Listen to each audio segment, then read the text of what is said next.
Cheetah Magic.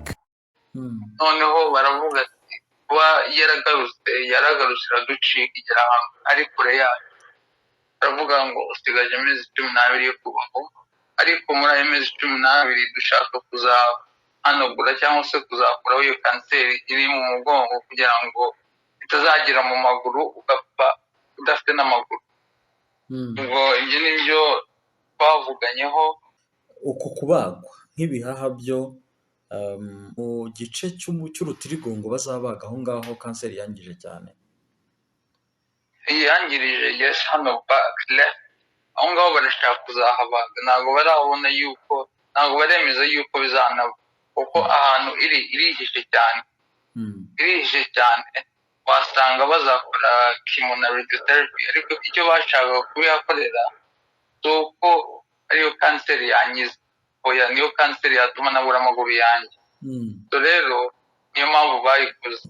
nibwo nari ndi mu rugo iwanjye nduka amaraso, amagara ambilanse ava no mu mazuru, amagara ambilanse ndavuga ndi kuruka amaraso njya mu bitaro na muganga. ubungubu ndinde yuko bazambaga icyumweru gitaha bakongera bakareba niba koko bakwiriye kumbaga cyangwa se kuma radiotherapy. hajemo kwizeramo icyumweru gishize cyangwa ibyumweru 2 bishize, bambwiye ati bambaze atari radiotherapy na chemo bishobora kuma kanseri yo kubaho gatoya, ariko ahantu iri kubera ko yihishe cyane bishobora kuba biri complex y'uko bambaga. so ntabwo ngiye gutangira kwizeza abantu ati ya amezi 12 nshobora kuzayera, ariko kubw'Imana ntawe wamenya. Imana irahari, imaze kunyereka ibitangaza muri iki gihe maze iminsi ndwaye, maze kunyereka ibitangaza byinshi. so ntabwo navuga yuko nazarenza ariya mezi 12, ahubwo no kubisengera nkazayarenza. ariko dukomeje kuvuga ku bya kanseri. Cheetah Magic. Reka nguhe ikaze kandi nkwifurize ibihe byiza muri benshi mukurikira Cheetah Magic TV. Abari ku isi hose mukomeze mugire ibihe byiza. Hari abadukurikira bari mu Rwanda, hari abadukurikira ndetse bari hanze y'u Rwanda, mu Burundi, muri Uganda, muri Tanzania, abari muri Kenya mukomeze mugire ibihe byiza. Afurika yose, abari mu Burayi, abari mu Bwongereza, mu Bufaransa, abari muri Belgique, abari muri Norvège, by'umwihariko mbone gusuza abantu bari mu bihugu by'Abarabu badukurikiye segonda ku isegonda bakurikira ndetse buri kiganiro. Mbaha ikaze rero mukomeze mugire ibihe byiza. Mbone gusuza abari muri Leta Zunze Ubumwe za Amerika, muri Canada n'ahandi hose, babwira ngo rero ya promotion irakomeje cyane. Musure website yitwa hopscan.com, andika *hopscan.com ukurikirane ibijyanye n'uburyo ushobora kwishyura serivisi ushobora kuzishyurira abari mu Rwanda, zirimo kwishyura ibitaro, zirimo kwishyura serivisi za farumasi muri shops zitandukanye. Biroroshye cyane, andika *hopscan.com winjira muri website uramenya andi makuru yihariye. Nk'uko rero nabibasezeranyije, maze iminsi mbabwira ku musore w'umu DJ witwa DJ Dizzo cyangwa Derek. Uyu munsi turaza kuganira, afite byinshi byihariye ku buzima bwe, afite byinshi ari bubasangize. Reka muhe ikaze kuri Cheetah Magic TV. Dizzo, ikaze. murakoze cyane. Umeze neza? Yego ndaho umeze neza. uyu mugoroba wo kwa gatanu ndaho umeze neza. wowe umeze utavuga? Yewe meze neza cyane. ni byiza.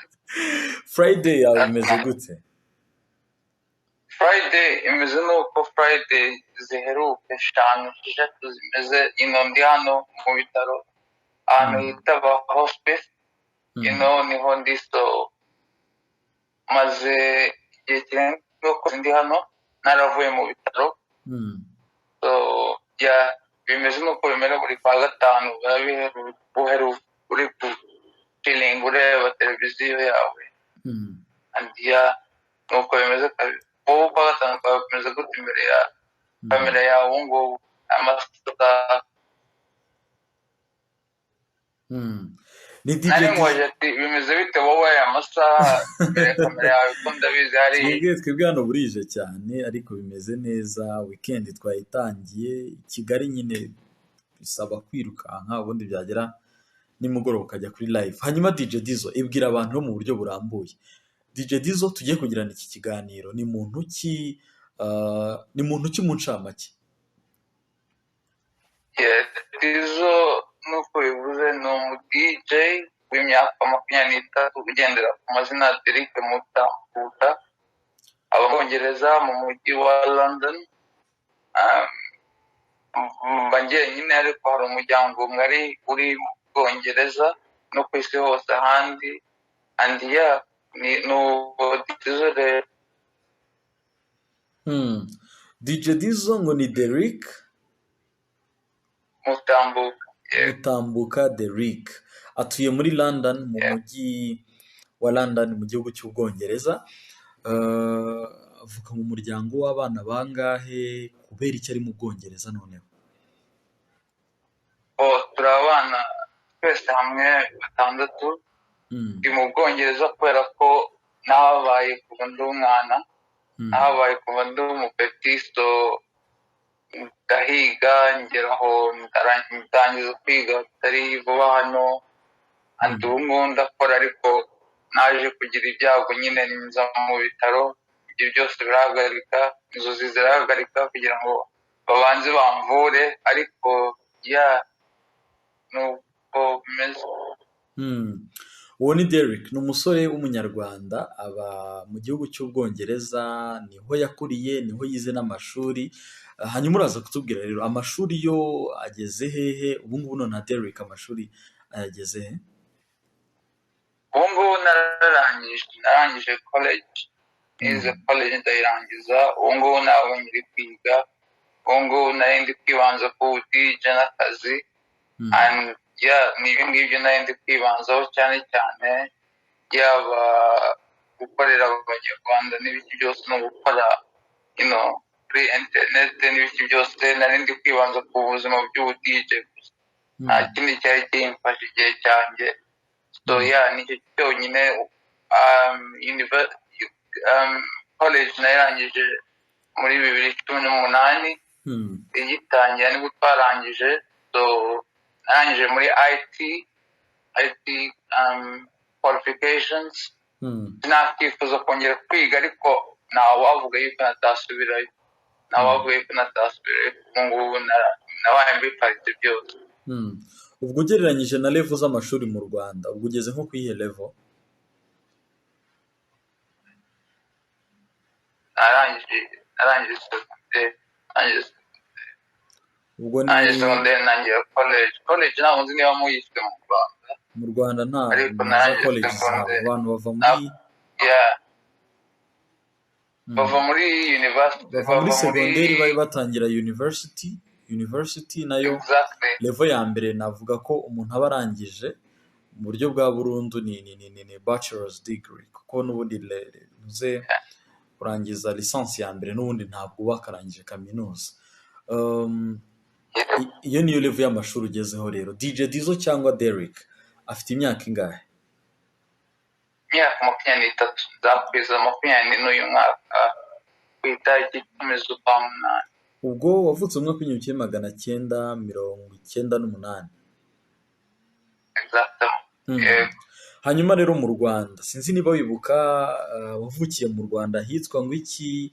Iwanyu muvuka muri bangahe? Navutse mu Rwanda i Nyamirambo, aho niho ku ruhande rwo kwa mama. Navutse mu bana icyo gihe twari 3 gusa, ba petit frere banjye ubu ngubu bakuze.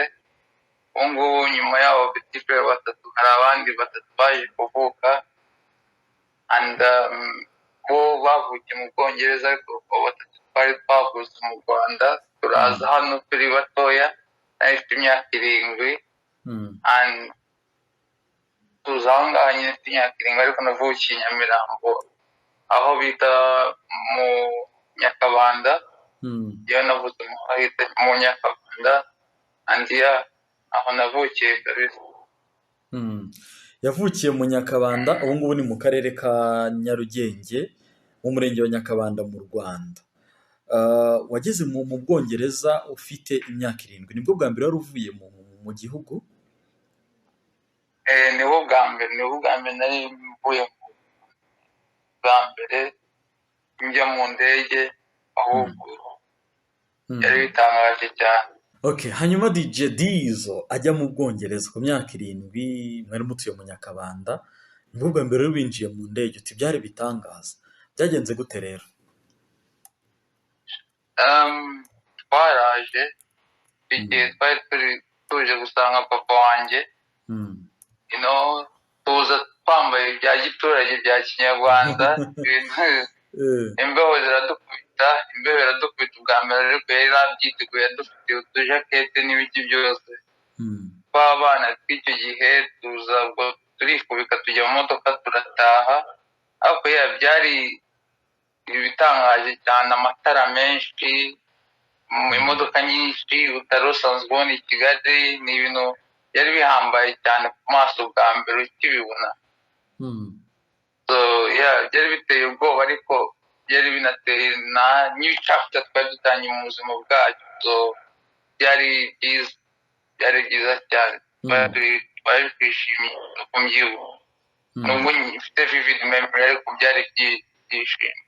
Wavuye mu Rwanda mwiga mu uhe mwaka?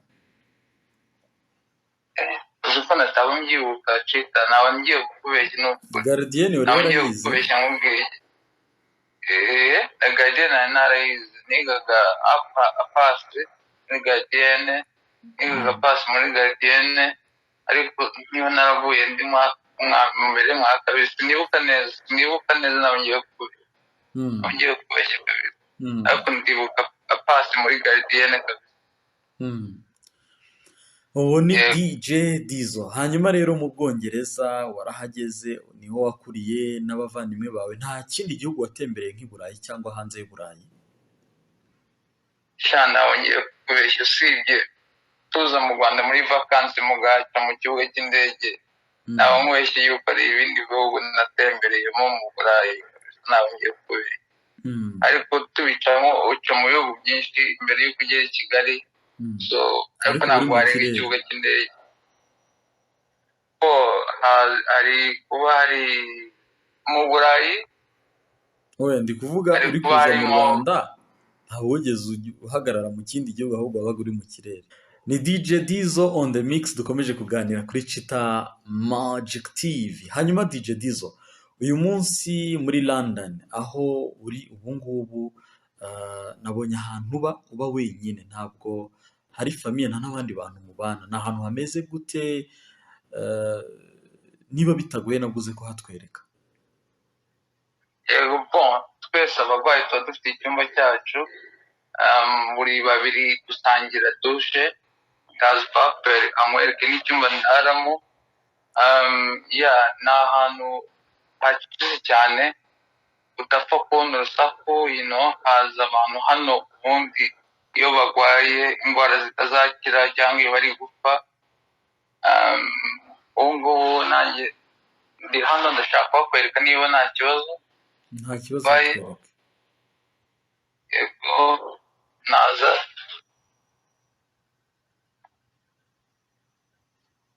Nk'uko ubibona ndi umufana wa Arsenal byatari. Muri make icyo ni igitanda, ukabonamo firigo hariya, ukabona laptop y'akazi, hano hari imyidagaduro yanjye na televiziyo. Muri dushe tugomba kubanza gukandagiramo mbere y'uko icara ryaka, tubabarire niba hari ubwijima, tugomba kubanza gushyiramo. Hano dushe nuko bimeze, turayisangira turi babiri. Iyo ni dushe na toilette. Ari dushe na toilette. Naho ngaho mba Chita, naho mba. Kubera iki? Akaba hanze hariya naho. Kubera iki uba wenyine? Kubera muri ibi bihe bya COVID ntabwo twemewe abantu b'imiryango yacu kuza kubana nacu, kubera ko hari ibihe covid iracyanyuye muri twese. Hari abantu bataba barafashe covid jab, ugasanga ntabwo bashaka ko tuzana abantu bacu ngo twanduze abandi bantu, ngo tuyizane twinjire. Hari igihe baba baduhaye cyo kuzana abantu bacu, nabo bagomba kuba bipimishije, babyerekanye yuko bipimishije. Ni ibintu birebire, ariko uba ugomba kuba uri wenyine mu bihe badafite amasaha yo gusuriraho abantu. Hanyuma DJ Dizzo, hashize igihe uburwayi bwawe bumenyekanye kuri social media. Ni uburwayi bwaciye intege benshi, bamwe bagira ubwoba nyine kuba uri umu music DJ uyu munsi ukabufata. Nk'ejo nabonye wari ufite igitaramo uri gucurangira abantu mix uhereye ku ndirimbo ya Bruce Melody, urabacurangira ufite vibes. Nabonye n'amafoto yawe mbona kuri Instagram timeline yawe uri kuvuga uburyo uri gutegura mixtape, uburyo wifuza kuba ko izasohoka ari inzozi zawe. Uburwayi bwa DJ Dizzo buhagaze gute? Umeze nk'umuntu uri muri isolation, uraza kunkosora wenda niba atari ko bimeze. DJ Dizzo arwaye ate? Noneho ikijyanye n'igihe nacyo uraza kukitubwiraho. By'amezi numvisha ngo amezi 11, amezi 12. Yewe ndi muri isolation uko bivuze. Reka mbanze ibyo ngibyo mbikureho. Ndi muri isolation nuko bivuze. Uburwayi bwanjye bwatangiye mu kwa 11 kugiye gushira, nibwo nari ndi mu rugo iwanjye nduka amaraso, mpamagara ambulance, ava no mu mazuru, mpamagara ambulance, ndavuga ndi kuruka amaraso. Njya mu bitaro naho baravuga ati aho kugira ngo tuguhe imiti cyangwa se aho kugira ngo ubonane n'umuntu umwe cyangwa babiri, turaje tukwakire maze kubereka kamera, maze kubereka amashusho y'ibintu naruze. baravuga ati ibi ntabwo bisanzwe no kuba ufite noneho histoire yo kuba waragaye kanseri. Nagwaye kanseri bwa mbere muri 2018 yitwa nasopharyngeal cancer. Irakiriyo yari inuza mu mazuru, irakiriyo ngiyo muri 2019.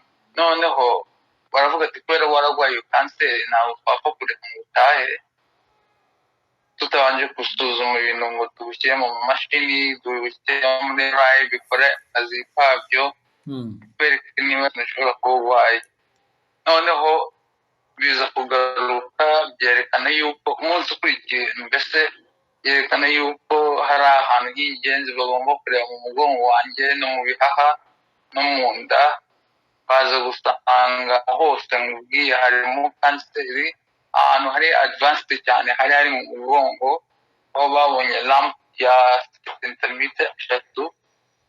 Indi niyo yari ikomeye kubera ko baravuga ati iyo ndi tutayikora cyangwa se tutagiye icyo dukozeho vuba, ushobora kuzatuma amaguru yawe tuyakuraho. Baza noneho muri icyo gihe at the same time uwo munsi baza kumbwira ati kubera advance aho yavuye ni handi mu mazuru yaturutse, yandi muri 2018 niyo yagarutse. Noneho baravuga ati kuba yaragarutse iraducika igera ahantu ari kure yayo.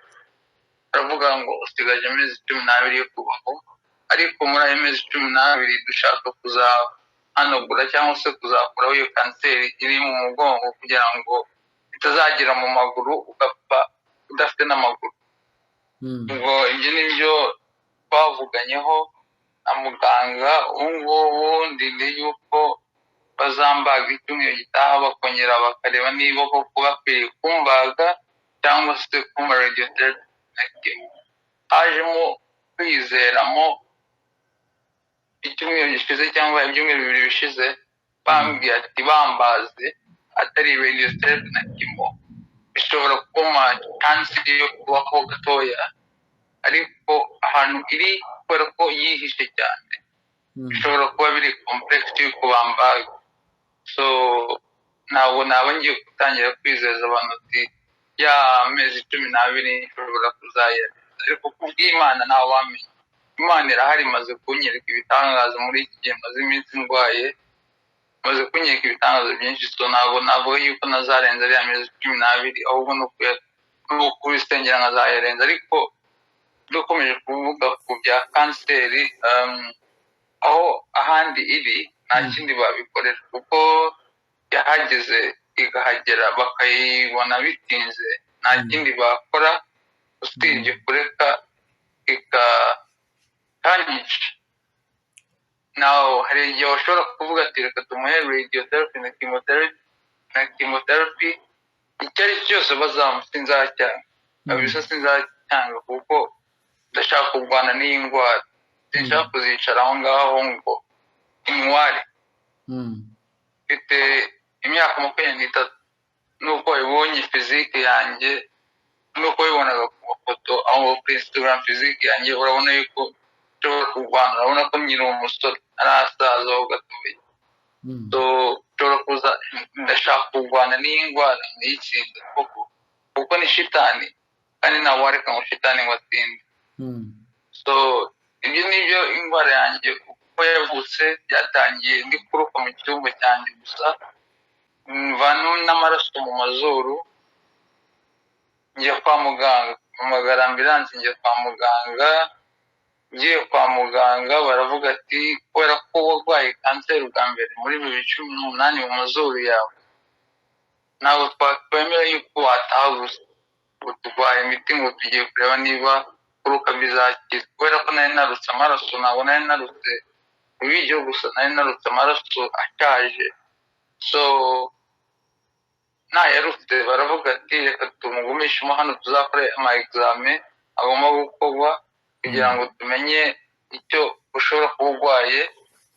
Noneho ayo ma examen nyakoze basanga kanseri yageze mu bihaha, igihaha cyanjye kimwe kiri kuri left mu nda, ahantu hejuru ya spine, mu nda hejuru kuntu, no muri back yanjye mu mugongo wanjye, bottom left back, muri ahantu hitwa pelvic area. Noneho barambwira ati kanseri aho iteye ubwoba ni muri pelvic area, aho ufite lump ya centimetero 3.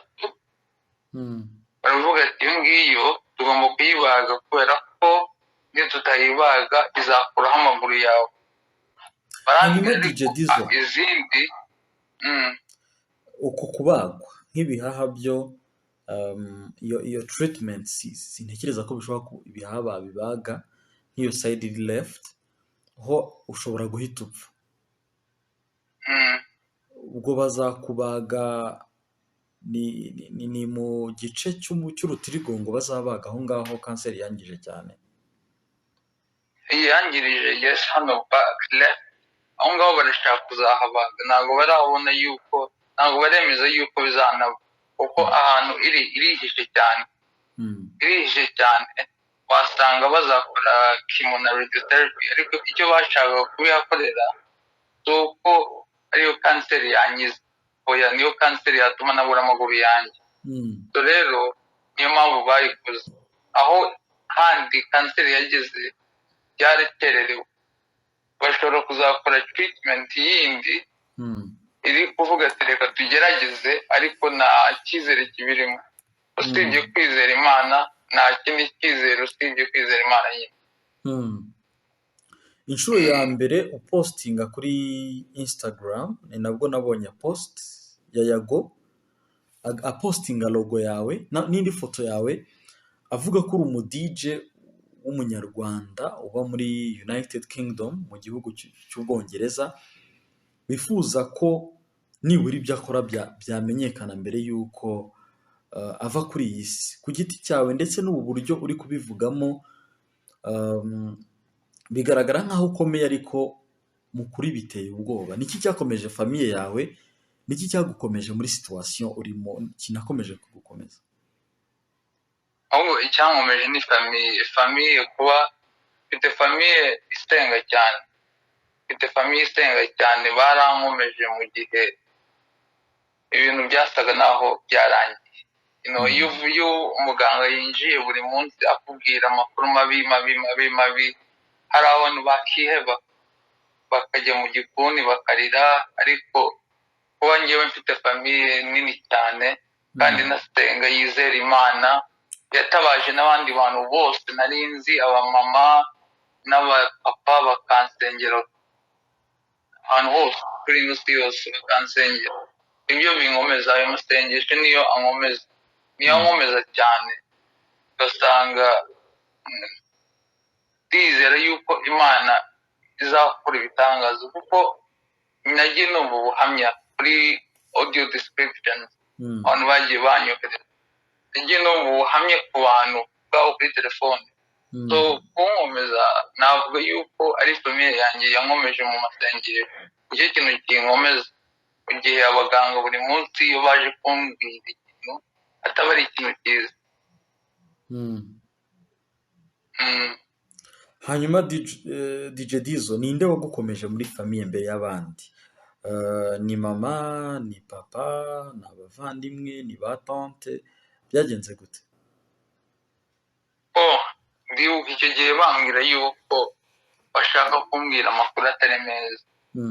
Nabanje gushyiraho tantine wanjye uba hano mu Bwongereza, mama wanjye n'inshuti yanjye magara. Papa yari ari ku kazi icyo gihe ndabyibuka neza cyane, so ntashaka kumuderanya. So bambwira amakuru n'abo bagore batatu bari bari kuri telefone na muganga uri kubabwira kuri telefone, kubera ko ntabwo bari bemewe kuza mu bitaro. Hano wemewe kuza kunsura, hano ariko mu bitaro ntabwo babyemeraga kubera ko ariho covid iri kurusha ahandi hose. So abo bagore batatu nibo babanje gusa naho bambwira ati tuza, Imana irahari, tuza, hari abaganga benshi bari muri iki gihugu b'abahanga bazi gukora ibyo bintu, nubwo bakwiye yuko urwaye tuza tu. Nanjye ndabumvira, n'abagore batatu nubaha mu buzima bwanjye ndabumvira, ndatuza koko. Ariko ntabwo waburaga cya kintu kimwe kivuga ati ngiye gupfa.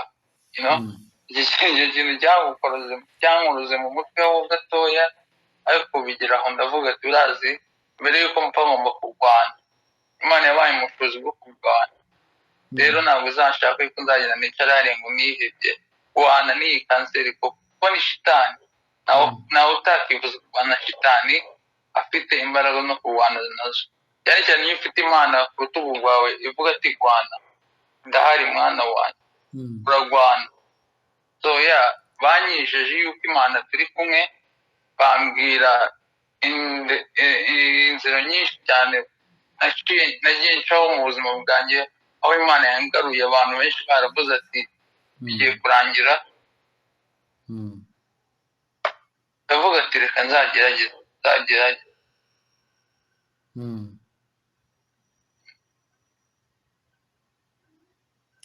hanyuma DJ Dizzo, ubuzima rero bwa entertainment wowe ukora aho ngaho muri isolation urimo, abaganga bakugeraho ryari, mumarana igihe kingana iki? Hanyuma wowe widagadura ryari, ucuranga ryari ya miziki yawe? Abaganga bangeraho saa 2 za mu gitondo, aho bampa imiti, aho ngotomera n'ibinini bigera kuri 23. Ibinini bigera kuri 23 nibyo nkanywa n'ibindi binini byo kunywa biba biri muri forme y'amazi n'ibiki byose. And niho rero mbyukira mu masaa 2 za mu gitondo. Abaganga baba bambaye imiti, haza n'abandi turi buganireho, turi buvuge ku makuru mashya, niba ari amakuru mashyashya, niba ari ikintu ushaka kubifuza kubabwira nze kubabwira. Hanyuma yaho nibwo ngiye mu byidagaduro, nkajya mu kureba umukobwa witwa Ariya Gihozo, ndi bugerageza gufasha muri career ye, nkashaka avenues. Ndabizi ntabwo ari bugiramo ikibazo yuko ndi buvugemo, ariko nshaka Gihozo Alia, umukobwa ukina filime abantu baramuzi, umukobwa munini. So ugasanga ngiye mu bye, kubera ko umuziki ntabwo wemewe kuwucuranga buri gihe hano. uturanye n'abandi barwayi bashaje, so ntabwo wemeye gucuranga umuziki cyane. Ejo nabikoze kubera ko yari live, twari twabisabiye uruhushya, twanyuze mu bantu benshi kugira ngo bibe, ariko ntabwo twemewe kubikora. Ariko ku bintu no gusharinga music nyarwanda, kuko nkunda kubikora, nkunda gusharinga music iwacu nkayigeza kuri aya platforms, najye mbona abandi bantu bayigezaho nko kuri radiyo cyangwa se nka emailing abantu bo kuzikina kuri radiyo zabo.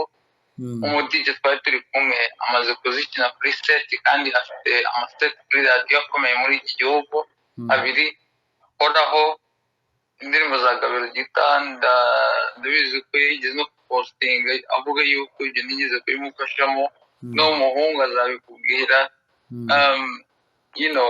Nkunda kubona ko umuziki wacu, as long as imiziki ndi kumva mu matwi yanjye ari imiziki myiza, ndayigufasha uwo ari we wese uri. Ntabwo ngewe nita kuri ngo urinde cyangwa ukora iki cyangwa se dufitanye isano, kuko imiziki ndi kuyumva kandi nkumva ko ari myiza, numva nagufasha. So nibyo mba nibukamo, nibyo mba maraniramo, kuko ikintu gisabwa ni kimwe mana, ntabwo ari cyinshi. Ni ugufata akantu naka kandika ama email cyangwa se ukagenda kuri Instagram pages z'abantu wumva kuri radiyo bacuranga, ukumva amazina yabo, ukabashakisha, ukabandikira. Hano ntabwo bajya ruswa cyangwa se uvuga ati urama yangahe kugira ngo ngufashe. Hano ntabwo ibyo ngibyo biba. Biragufasha yego, ntabwo wavuga yuko bitagufasha, biragufasha cyane rwose gutanga amafaranga, ariko ntabwo ari cyo kintu cy'ingenzi. So usanga ari byo nirukamo, ntabwo ndaba successful mu buryo abantu bavuga ati reka tujye kumva umuziki nyarwanda twese, ariko hagiye n'abandi bantu bazabimfashamo baba hano, kuko ndabizi ko tutari umunyarwanda wenyine uba hano ku myaka cyangwa urubyiruko. Nzabona umuziki wacu ugera kure, kubera ko hari abandi bahanzi nabonye bageze kure cyane kandi imiziki itari mu cyongereza. Urugero hazamo Wizkid, hazamo ba Davido, hazamo ba Diamond Platnumz. Buriya Diamond Platnumz n'ubwo tutamubonamo n'umuhanzi ukomeye cyane kuri stage yo ku isi, hari aho imaze kugera. Burna Boy amaze gutsinda Grammy, wumvishe ikirimi avuga si icyongereza 100%, ariko ubona abazungu bamubyinaho, ubona abazungu bamubyina.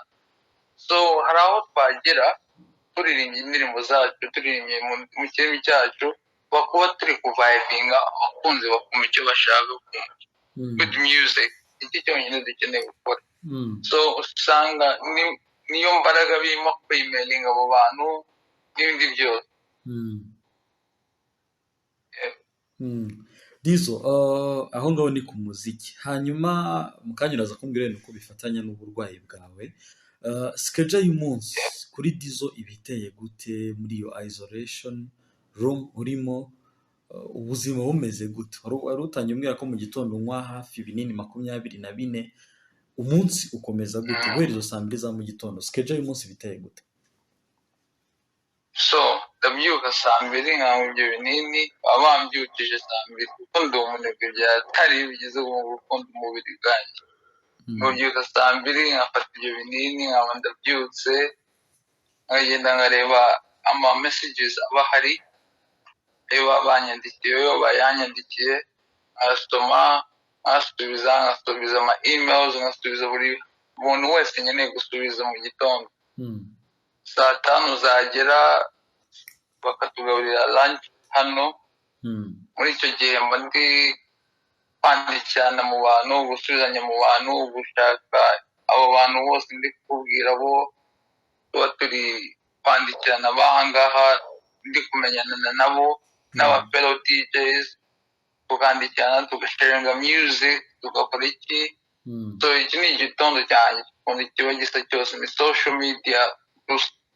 Nimugoroba nkakiringa, nkakina PlayStation yanjye, saa 10 bakongera bakaza bakampa imiti, ngaburira saa 12, saa 2 bakaba bampaye indi miti zigera kuri 20, aho ngaho zo ni nkeya, kubera ko ngiye kuryama. Ugasanga umunsi wanjye urangiye mu saa tatu saa yine, ugasanga umunsi wanjye ni urangiye. ubwo nibura ku munsi unywa ibinini bingahe? Igera kuri 50 hamwe twifatanije, kuko hari ibyo nywa saa 10, hari n'ibyo nywa mu gitondo. Ni ibinini byinshi cyane, ibinini byinshi cyane. ubwo ni hafi ibinini ubwo ni hafi 75. Nta miti y'amazi cyangwa amaserumu yo ufata cyangwa inshinge bagutera? irahari. Hari ni urebye mu mafoto ya postinze, hari ikintu nambaraga mu masike hacagamo imiti.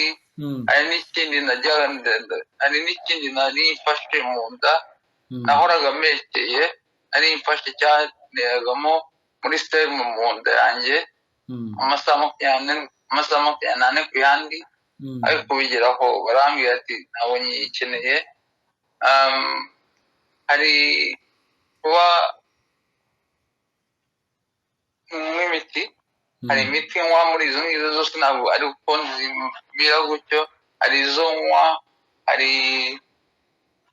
sinzi niba ntabwo bajya bazirazamo hano, ntabwo zigeze bakora umuhano, ntabwo nakwereka urugero, ariko hari izo nywa ukanywa gusa. hari na 10 zijya ku 8 nywa gusa, izindi nkazimira gutya n'amazi, ariko hari n'iz'umunani gutyo zigera gusa.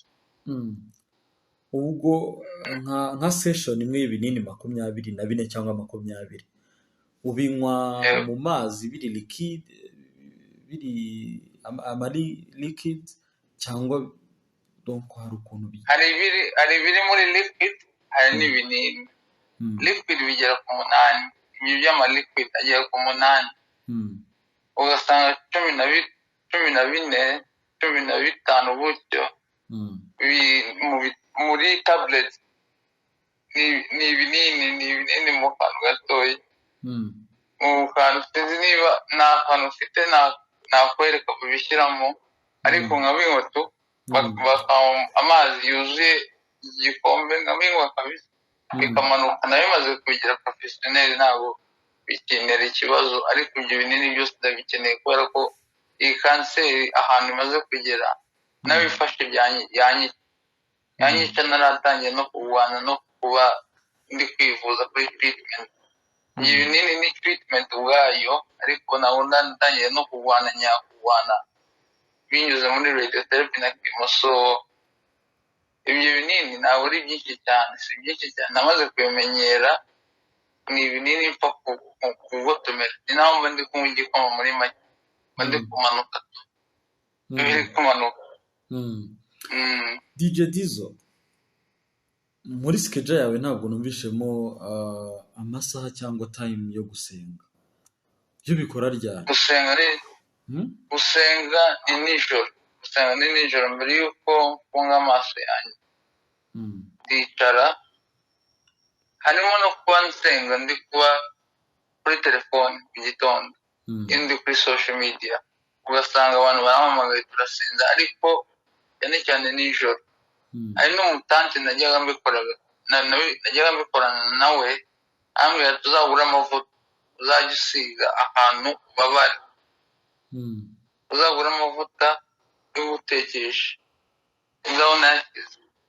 ngaho nasize hano inyuma, ngaho niba nazibona, ariko hari amavuta nari narabuze yo kuzajya nsigaho mbabara hose, asenga Imana, nkicara Imana nkayibwira icyo nshaka kuyibwira.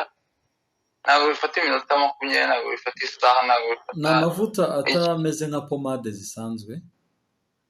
reka ndebe niba nayakondera, niba ntanyemerera.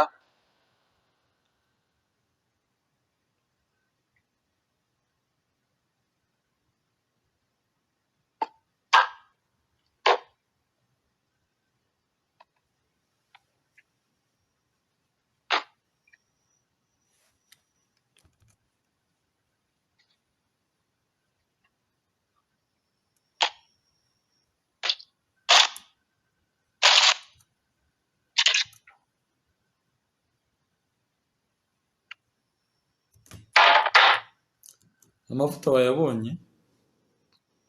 amavuta sinzi aho nayashyize ahubwo banza hari aho nayashyize atibuka ariko arahari ari hano ariko nta wundi kuyabona hafi hano twita so twakomezaho.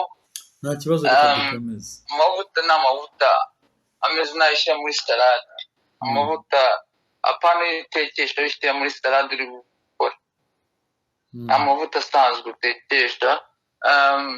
Yarambwiye tuzajya uyasiga ahantu ubabara, noneho ugasenga gusa, ugasenga ugasenga. So nibyo nari maze iminsi nkora, ngasenga, ariko hagati yaho hari no kuba iyo ndi maso mama amamagara na gurupe yabo y'abantu basengana, bakanshyira muri WhatsApp y'abantu 3, 4, 5 tugasenga twese mu gitondo iyo mbyutse, mbere y'uko njya gusarara mu bindi bya social media n'ibindi. Hari igihe bibaho bakasengera muri iki gitondo, ariko njyewe ubwanjye nisengera nijoro mbere y'uko njya kuryama, ngasaba Imana uko umunsi wanjye wagiye kose, ngasaba Imana uko mbona bikwiye kuyisaba n'uko uwo munsi wanjye wagenze. Dizo, kuva abaganga babwira famiye ko ubuzima bwawe bugeze ahabi, ndetse bakanayibwira ko usigaje amezi 12 ukaba uvuye muri ubu buzima, hashize igihe kingana iki? Uhereye icyo gihe noneho umerewe gute? Hashize ukwezi kumwe. Icyo gihe ntabwo byari byoroshye, ntabwo biba byoroshye kuba umubyeyi yumva yuko ashobora kuba agiye guhamba umwana wabo, ahubwo byakabaye ukundi, umwana ari we uhamba umubyeyi we. So kuri mama sinzi uburyo yabifashemo, kuba yarakomeye ku bandi bana agakomeza akabarera, sinzi uburyo yifashemo kabisa ngo akomeze arere abandi bana, kubera ko byari bimugoye, byari bimugoye. Nanjye n'undi mubyeyi wese yabyumva, iyo imfura yawe bavuze ngo igiye gupfa, byaba bikugoreye n'undi muntu kuba byamugora. So byari bagoye, ariko barankomeza njyewe, basa naho nanjye mbabwiye ati nanjye sinzarekeraho, nanjye sinzavuga ati iki na biki. Papa nawe araza arambwira ati uzagwane nabo, kuba bagufasha mu bintu byose, uzajya ubabaza nawe ubashyireho pressure yo kuba wabaza ibibazo byo treatment baguha bataratangira kubiha abandi, bagukorera batarakorera abandi, ujye ukomeza urwane nabo. So ntabwo byabaye muri reka twese tusa naho twegeranye na famiye tubabari yuko umwana wacu agiye gupfa, nigwana nabo, urumva, kuvuko kandi nigwana nabo tuzawusengera, gwana nabo tuzawusengera.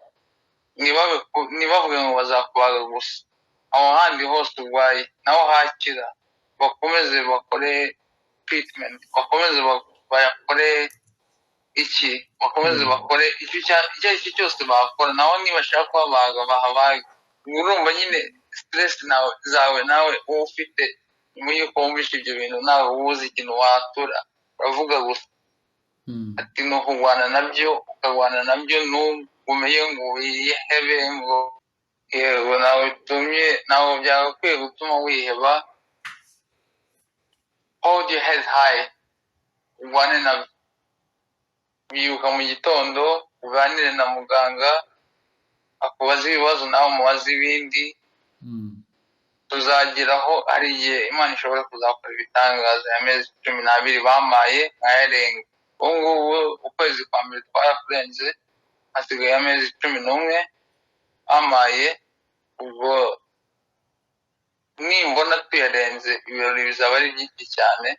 Kwibuka yuko nyigwaye, niba nyigwaye ari muri iki gihe ashobora gucaho igihe kinini cyane, bashobora no kutubwira ati ibyo twe twabonaga bya mbere muri sikaneri ntabwo ari byo tukibona uyu munsi, ntawe wamenya. Ariko biramutse bitari byo, ko habamo kuremba kurushaho, biramutse atari byo habamo kuba ndi gukira. So tuzamenya mbere y'uko amezi 11 agenda kurangira ukuntu ibintu bizaba bifashe, ukuntu landscape izaba yifashe. hanyuma Dizo nuko uzareba bibarwa mu gihe cy'amezi cyangwa n'itariki, donc ukaba perezida bakakubwira bati muri Novembre cyangwa Decembre y'iki gihe, cyangwa bakakubwira n'itariki? oya, ntabwo bakubwira itariki, ntabwo bari that expertise yabo ntabwo ibagerera aho ngaho. Bakubwira njyewe muri case yanjye bambwiye ati musiganye amezi 12 atarenga, nta mwaka waba urimo, nta myaka, nta mwaka, nta mezi 12 ko full stop. Rero igihe babimbwiriye ni muri December, ni December y'uyu mwaka.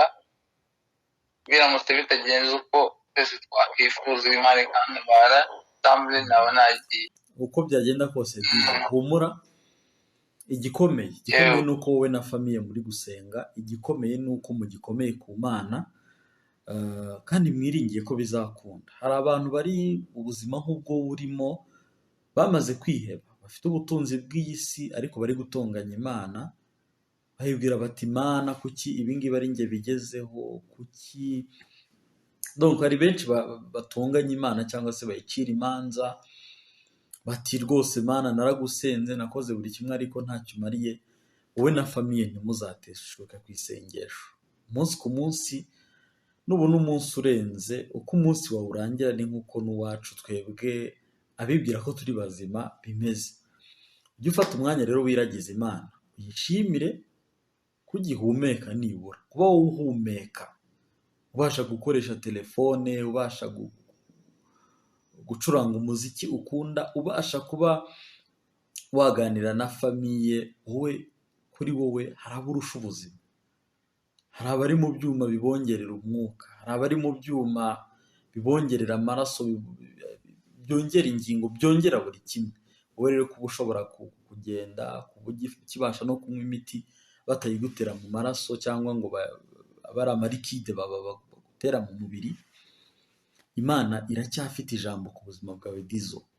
Imana imigambi ifite, nubwo tutaganira n'Imana ngo ikubwire ibyo ikwifuriza, itariki abaganga bakubwiye ntabwo ariyo tariki y'urupfu rwawe. Ibyo abaganga bakubwiye ku buzima bwawe ntibigutere ubwoba, ntibitume wumva ko koko ubuzima bwarangiye. Ubeho nk'uko wagakwiriye kubaho uri muzima, kuko natwe tukureba cyangwa turi kuguhumuriza. Ejo ushobora kumva ngo accident, ushobora kumva habaye ikintu kiri danger, kuva umuntu aragiye, ariko byose tuba tubikesha Nyagasani. Tuba dukwiriye gusaba Imana. Mbone no gusaba abantu bari kureba iki kiganiro, dufatanye dusabire Derek, dusabire DJ Dizo. Uyu munsi ni DJ Dizo, ejo ni wowe uri kureba iki kiganiro, ejo ni njyewe, ejo ni abaganga bari kumufasha, ejo ni abapasiteri cyangwa abapadiri cyangwa ba sheikh bamusengeye. Ntitukumve ko rero ubuzima ari ubusa, tujye twibuka Imana. Hanyuma DJ Dizo, turi kugana ku musozo, inzozi nizihe nzozi wakuranye ukiri mutoya, hanyuma ni gute wifuza noneho cyangwa wumva ko ukwiriye kuzigeraho? inzozi natangiye kuzirota mfite imyaka 12 bityo nkunda umuziki, mwumva kuri radio, mubona kuri televiziyo cyane, ndeba ko umuhanzi, ariko ndavuga ati nakica amatwi y'abantu, ntabwo nzi kuririmba na gato, nakica amatwi y'abantu. Gerageza twumve. Ndeba ko abakunzi bawe ndabakunda cyane, ntabwo nshaka kwica amatwi yabo. Ndi umwe mu ba subscribers bawe man, ntabwo nshaka kwica amatwi y'abantu bawe. Thank you so much. Ndeba ko producer, mbona bigasaba ibintu byinshi, ugomba kwiga ibintu byinshi, ugomba kuba wize ibintu byinshi. Ndeba ubutije, ndeba ba David Guetta, mu guhanebaho DJ Bisoso, buriya yatangiye kera buriya. yatangiye cyari at the top of his game n'ubu ngubu ndibuka mubona ba David Guetta, bande DJ Khaled, Tim Westwood, umwe mu ba DJs bakomeye mu Bwongereza. Nkavuga ati abantu bari cool ndashaka kuba nabo, ndashaka kuzaba umunsi umwe naruje boîte yanjye ari njyewe abantu baje kurebera ku muryango bishyuye amafaranga ku muryango kundeba. And Imana nima kuba nabona past y'amezi bamaye nakwifuza kuzaza kuri Santos. Ikindi nakwifuza kuzakora ni uguteza umuziki nyarwanda imbere. Umuziki nyarwanda aho ugeze kuva aho natangiye kumva ntabwo bigeze kure cyane, ntabwo ngiye kukubeshya, ntabwo ugeze kure. Hari intambwe twamaze kujya kuri izi streaming platforms kugira ngo imiziki yorohera aba DJ kubona kuri streaming platforms, kubona abahanzi basigaye ba-uploading, ni ba-uploading kuri YouTube gusa, nkabona babishyize kuri Audiomack, nkabona babishyize kuri Spotify n'ibiki byose. Hari inzira nyinshi tugikwiye gucamo, hari n'ibintu byinshi tugomba kuzakora kugira ngo ibintu tuzabigire kure cyane kandi twanabikora. And mbona tuzacakuye kandi nanjye ndashaka kuzabibamo ibyo bintu, ndashaka kuzabiba part of ibyo bintu umuziki nyarwanda uzageraho. So ndashaka kuzaba part of it, ndashaka kuba hariyo namwe nafashije kugira ngo tuzigeraho, kugira ngo umuziki wacu ukure. And ndashaka kuzuza ewana boîte yanjye umunsi umwe, naho yaba ari intoya mani, naho yaba ari intoya, ariko bakaba baje kureba DJ Dizzo bishyura amafaranga yabo ku muryango, cyangwa se baje bakanywa bakabyina ku muziki DJ Dizzo ari gukina. Izo nzozi zanjye njyewe ni nacyo nakisabira Imana. Mu gihe Imana ikigutije ubuzima izabigufashemo, ni inzozi kuri wowe ariko Imana izabigufashemo. Na mixtape wifuza gukora uzayishyireho ibiganza byawe n'ubwenge bwawe, kandi bizagenda neza. Hanyuma DJ Dizzo, kanseri urwaye ni ibihe bice by'umubiri wenda yatatse mu buryo buri pararize kugera ubu ngubu? Uburyo biri pararize ntabwo uburyo buri pararize, ariko aho yatatse ni left lung, ibihaha byo kuri left side, igihaha cyo kuri left side. Dufite ibihaha bibiri, njyewe igihaha cyo kuri left side irahari, hariho kuba iri mu nda, hari kuba iri kuri spine. So ikinyarwanda ntabwo nyizi, nubwo ndi kuvuga ikinyarwanda ntabwo nyizi cyane cyangwa neza, so mbabarire mbivuge mu cyongereza aho babimbwiriye. No kuba nyifite kuri left, bottom left, so bottom left hejuru y'ituno gatoya, on the left hand side, on the left hand side niho iri. So ubwo ni mu rutirigongo hano muri center y'umugongo hose kuzamura. Muri spine irimo kabisa, harimo no kuba iri no ku ruhande rumwe, ari urwo ruhande ariko bari kuwibanzaho kubera ko nibo babona yuko bakiza gusa. Ejo nabonye kuri Instagram story yawe, ejo kuwa kane hashize, wapostinze amafoto agaragaza wabyimbye ibirenge. Byari byakugendekeye gute? Ni amafoto y'ejo n'aya kera, byagenze gute? N'ay'ubu muri iyo miti bamaye imiti yo kuba narifite high blood pressure, noneho bampa imiti yabyo, nangiza imiti yabyo. Hari imiti ebyiri yayo baguha itandukanye. Imwe muri yo iyo nari ndi allergic to, so iragenda ibyimbisha ibirenge byanjye byombi, birabyimba nyakubyimba, inkweto sinongera kuzikwiramo, sinabongera gukandagira mu nkweto zanjye, biragenda biragabanuka. Noneho bitangira kuva amazi, bitangira kuva amaraso, bikagenda bivaho, ugasanga bari kubyambika plastic bandages bigera kuri ejo bundi aho nari ndi gukandagira mu nkweto zanjye bwa mbere ndi hanze ndi kwifotoza. So nerekanye urugendo rwanjye kandi nzanagwerekana niba Imana izampa arenza mu 20 bakanyiza mfite kuba nzerekana urugendo rwanjye kuko nkunda kudokima ibintu cyane nuko mwabibonye kuri biriya birenge wongeye ko hari stages. So nzerekana kuva aho Imana yavuze kuva aho abaganga bavuze ati urwaye ibingibi n'ibi ufite amezi aya ngaya kubaho, nzabidokima niba Imana izamuha ubushobozi bwo kubaho igihe kizarenga Desambu. So ndokima ibintu n'icyo kintu nari ndwaye mu birenge. Niba bitakubangamiye watweretse uko bimeze gute? Niba ibirenge ntabwo byambangamira kubereka ukuntu bimeze ubu ngubu gusa ubu ngubu ibirenge bimeze neza. Nabikwereka aho ndi kuvanamo amasogisi kubera ko amasogisi ufite ni amasogisi ari comfortable. So reka mbere urugendo neza. So ibirenge ko bimeze bifite kuba biri gushishuka no kubibona hano bifite kuba biri gushishuka ariko biri kugenda bigabanuka size. Urabibona yuko size iri kugenda bigabanuka ariko biri kugenda byaragabanutse already. By the way, byaragabanutse already kuri aho abantu babizi, ahantu byari bibyimbye cyane ariko ubu ngubu byaragabanutse. Ubu ngubu bimeze neza nubwo bicyumyeho gatoya. Aho ngaho ngomba kuhasiga amavuta mbere yuko njyama bampaye yo kuhasiga. Nuko bimeze ubu kuri aka kanya ariko byari bibyimbye cyane bimeze nabi. Bw'Imana bimaze kubyimbukaho gatoya ku buryo nakwira mu nkweto. Ubu ngubu nakwira mu nkweto zanjye kabisa nkambara nkagenda.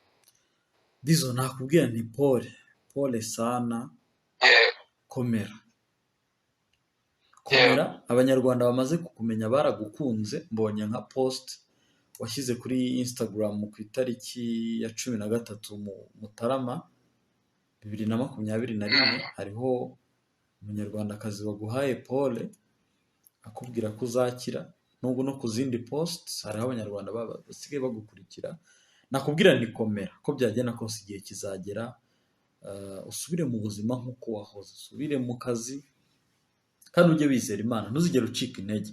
Nubwo bakubwira ngo usigaje amezi 10, nubwo bakubwira ngo usigaje amezi 8, nakubwira ni komera, nicyo gikomeye.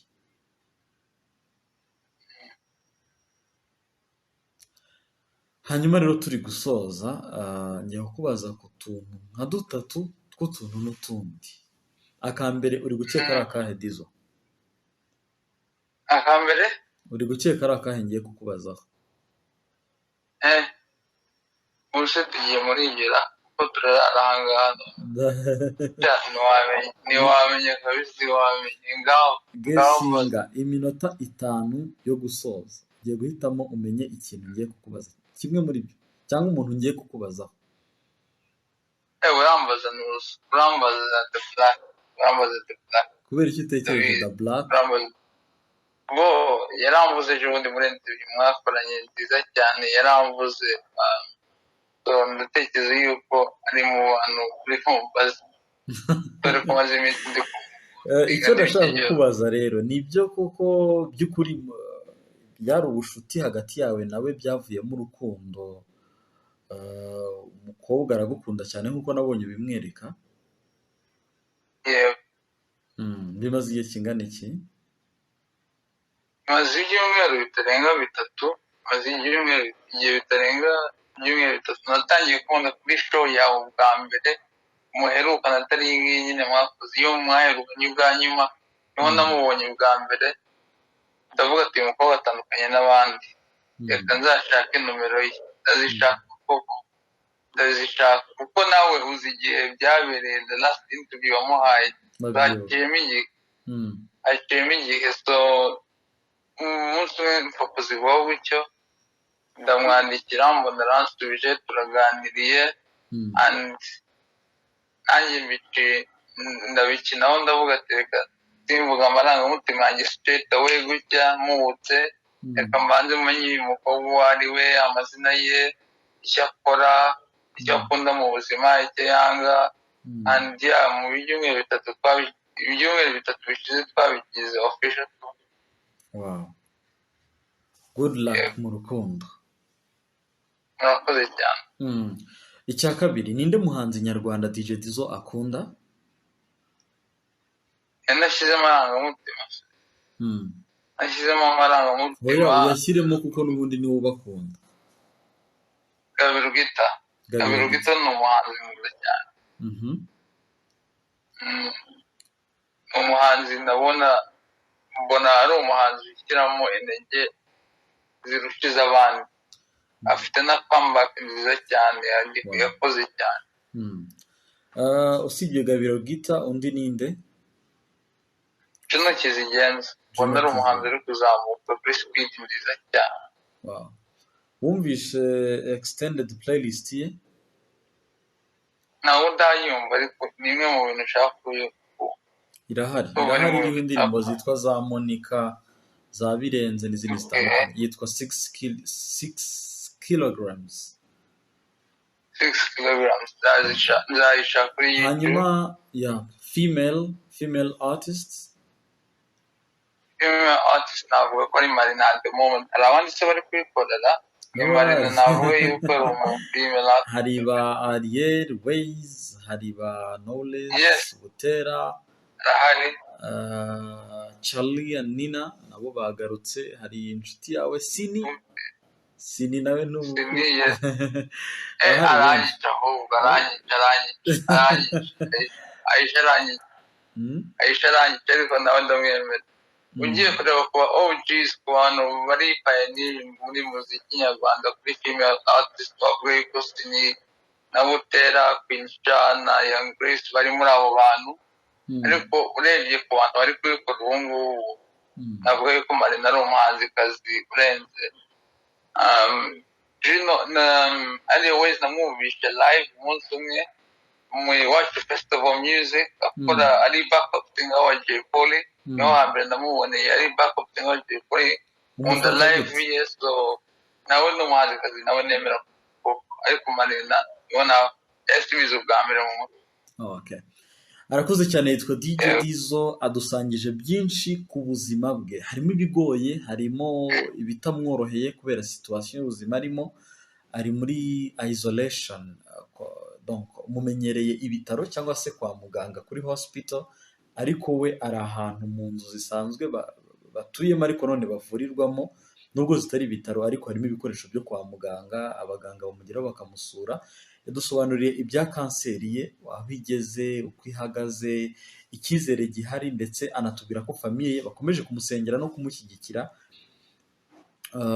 Ni ibintu mu buryo bw'ama-pounds, sinzi niba ari ama-pounds cyangwa ama-euro, aho ngaho mukoresha, ni ibintu bihenze, ni ibintu bigoye ku buryo na famiye ibaye atari famiye imufite ku mutima, yacika intege ikavuga iti reka n'ubundi dutegereze icyo gihe kigere birangire. Ariko kuba ababyeyi bonyine bataramukuyeho umutima, kuba inshuti ze zitaramukuyeho umutima, natwe dukwiriye kumuba hafi. Dukwiriye kumva ko ari murumuna wacu, ku bakobwa akaba musaza wacu, akaba umunyarwanda mwene wacu. Dizzo, nkwifurije amahirwe masa, Nyagasani akomeza kurinde kandi akomeza gushyigikire, kandi umbabarire nakubwiye ko ari 35 cyangwa 30 minutes, none ubu ngubu bibaye hafi isaha cyangwa wenda iranarenganye nawe turi kumwe.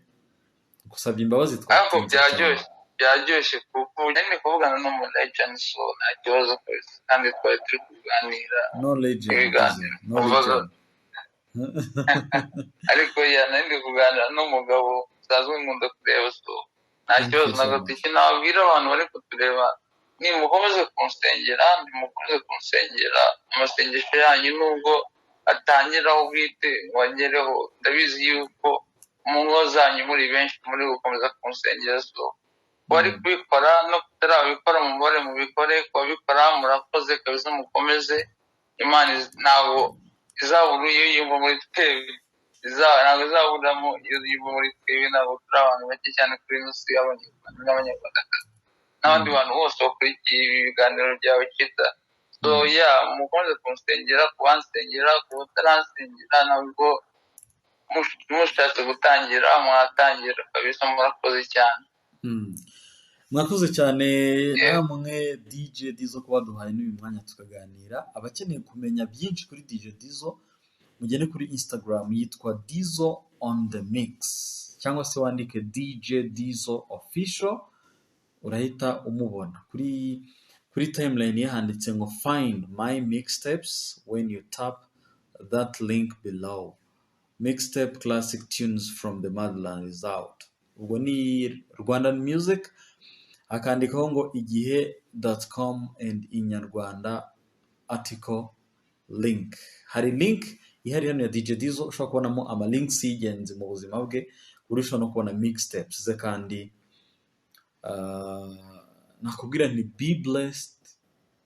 Sorry kuri situation urimo, kandi Imana ikomeze gufashe muri buri kimwe cyose Dizzo. Nkwifurije amahirwe kandi Imana ikomeze kurinda. Murakoze cyane Chita. Nakoze namwe rero mwakurikiye ikiganiro Chita Magic TV, inkuru ibiganiro nakagaruka. Niba wakunze iki kiganiro duhe like, wibuke no gukora share kugira ngo kigere kuri benshi kandi gikomeze kuba icy'umumaro. Be blessed. Chita Magic.